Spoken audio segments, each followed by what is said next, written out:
आज सोमवार जनसंवादाच्या कार्यक्रमामध्ये खूप विषय गंभीर घेऊन या ठिकाणी लोक आले। अनेक लोकांच्या आर्थिक फसवणुकीचे प्रकार महाराष्ट्रामध्ये आणि देशामध्ये वाढलेले आहेत। त्याच पद्धतीने ठाणे जिल्ह्यामध्ये देखील हजारो लोकांची फसवणूक झालेली फायनान्शियल कंपनी जी आहे त्यांनी त्यांची फसवणूक केली आहे आणि ती सगळी मंडळी जी आहे ती हवालदिल आहे, कारण की त्यांच्या नोकरीचा सर्व हिस्सा जो मिळालेला आहे तो त्यांनी त्याच्यामध्ये गुंतवला आणि आज 5-5 वर्ष देखील झाले तरी त्यांना आज कुठलाही न्याय मिळालेला नाही। त्या लोक आले होते।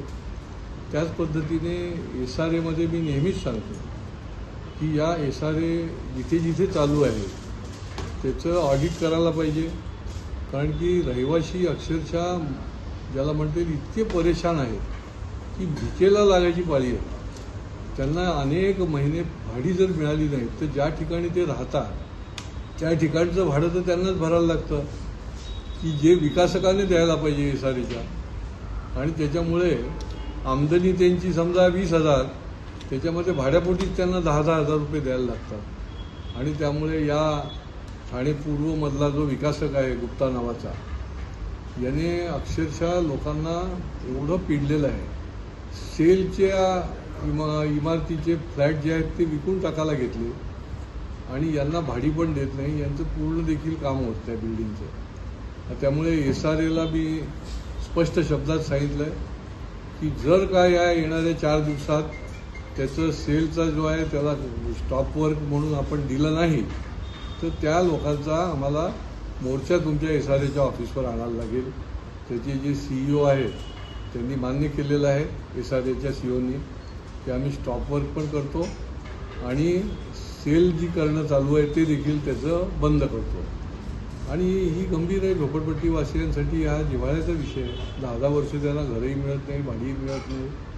त्याच्यामुळे याच्यावर आणखीन काही कठोर गोष्टी काही करण्याची गरज आहे, ती देखील शासनाकडे आम्ही पाठपुरावा करणार आहोत। मुंबईचेही लोक आले होते, तिथे पण त्यांच्या इमारतीमध्ये राहणारे जे सगळे लोक आहेत त्यांना अजून इमारतच तयार नाही आहे। 10 वर्ष झाली आणि सुप्रीम कोर्टापर्यंत त्यांच्या बाजूने न्याय लागला, परंतु तो विकासक जो आहे तो अजून पण त्यांना दाद देत नाही। ही मंडळी त्या ठिकाणी आली होती। आपल्या शहरामध्ये बाधित जे झालेले आहेत त्यांना निरनिराळ्या ठिकाणी रेंटल हाऊसिंगमध्ये ठेवलेलं आहे। आता त्या ठिकाणची दुरावस्था आहे आणि इथेही त्यांना अजून काही त्यांना बाधित झालेल्या लोकांना BSVPची घरं मिळालेली नाही आणि त्यामुळे त्यांचा देखील एकत्रित एक आराखडा तयार करण्याची गरज आहे की किती लोक बाधित झाली आहेत, किती लोकांना महापालिकेने आम्ही तुम्हाला BSVPची घरं देऊ म्हणून सांगितलेलं आहे आणि किती आत्ता घरं तुमच्याकडे उपलब्ध आहेत, तर त्या लोकांना ती घरं जी आहेत ती मिळू शकतात। आणि त्याच्यामुळे ही मंडळी देखील या ठिकाणी आली आहे, त्यांच्या दृष्टीने देखील आपण पाठपुरावा करणं आपलं चालू आहे।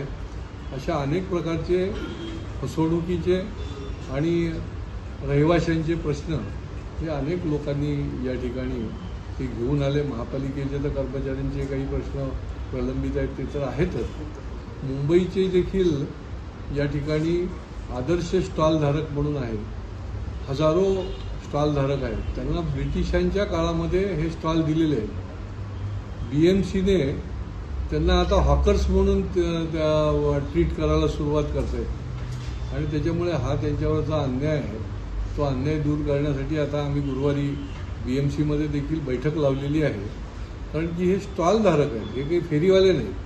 त्यांना जर तुम्ही फेरीवाल्याच्या संज्ञेमध्ये घेतलं तर ते त्यांना अन्यायकारक आहे आणि त्याच्यामुळे त्यांचीही मीटिंग आम्ही आता या गुरुवारी BMCमध्ये तिथल्या वरिष्ठ अधिकाऱ्यांच्या बरोबर लावलेली आहे। असे अनेक विषय जे आहेत ते या जनसंवादाच्या कार्यक्रमामध्ये येतात।